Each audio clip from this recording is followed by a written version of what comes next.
Hello and welcome to UMD News for this hour. I'm Shimelis Gebremichael. In this news edition, we will look into a report by Kenneth Robb, Executive Director of Human Rights Watch, on Thursday, June 16, 2022, under the title Ethiopia's Invisible Ethnic Cleansing, calling among others for the deployment of an AU-led international peacekeeping force to Western Tigray. Please stay with the program. Ethiopia's invisible ethnic cleansing. The world can't afford to ignore Tigray. This is the title of the report. This is UMD Media News Package with me, Shimelis Gebremichael.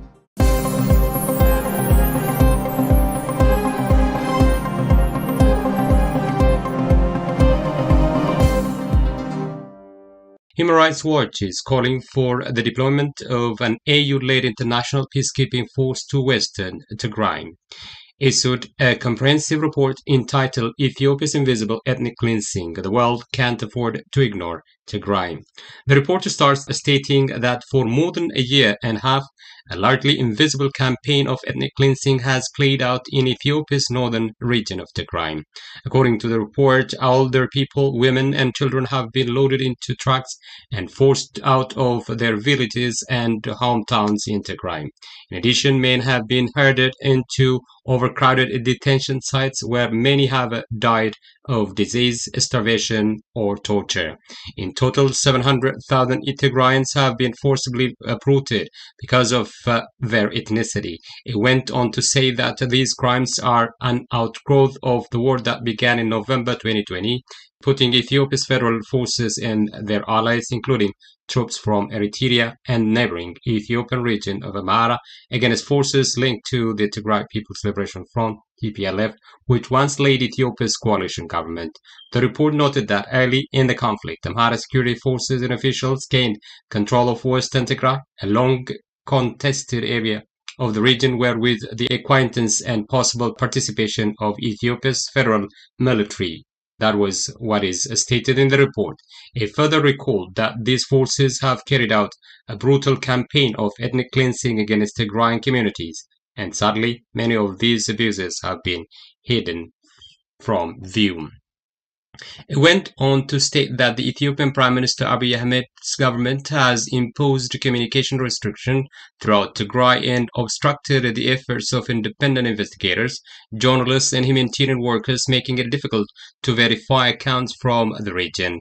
The executive director of Human Rights Watch, Kenneth Robb, also stated that in the first half of 2021, chilling reports of rapes, killings, and mass displacement nonetheless trickled out, prompting U.S. Secretary of State Antony Blinken to condemn the ethnic cleansing and call on Ethiopian and Amhara troops to withdraw.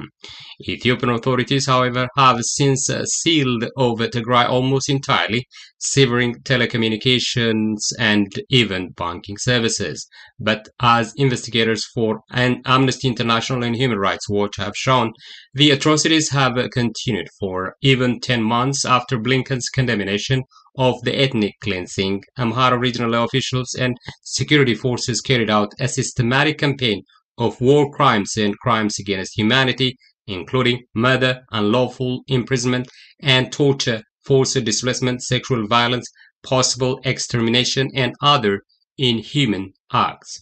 The United States and other countries have pressed for cessation of hostilities and sought to negotiate humanitarian access to Tigray, but they have largely ignored the horrors in the west of the region. The report also indicated that they can no longer afford to look away.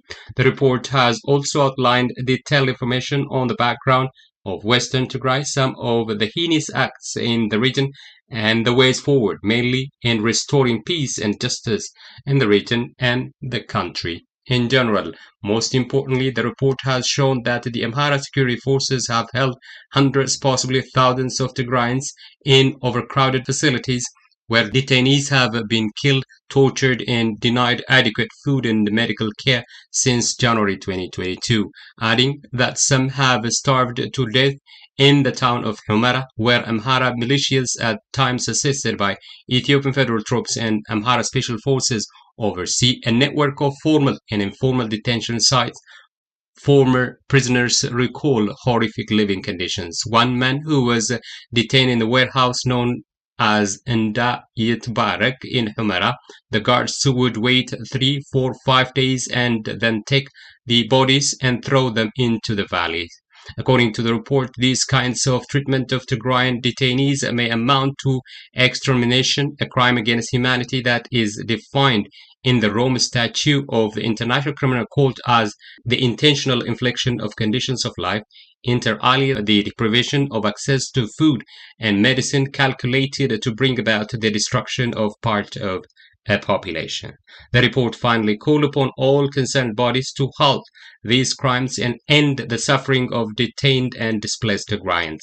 Ethiopia's federal and regional authorities should immediately allow international aid agencies to assess these detention facilities and operate unhindered throughout Tigray. Both the African Union's Peace and Security Council and the UN Security Council have failed to act to address the crisis in Ethiopia, once again calling into question their ability to protect vulnerable populations and prevent mass atrocities. These international bodies must include Ethiopia on their formal agendas, press for immediate access to detention facilities in Western Tigray, and insist on sustained and unimpeded access by humanitarian organizations. As part of any agreement between Ethiopia's warring parties, the report reiterated that they should support the deployment of the AU-led international peacekeeping force to Western Tigray with a mandate to protect civilians and monitor human rights, the report indicated. However, the Tigray administration has put 5 preconditions which contradicts with this point. It also called upon the United States, the European Union, and regional powers should also call for credible, independent investigations into the abuses in Western Tigray. At stake is the survival of thousands of detained Tigrayans and hundreds of thousands more who either live in fear or have fled their homes and live under near siege conditions is also the preconditions it demanded to be fulfilled. Would all these calls be heard and the problem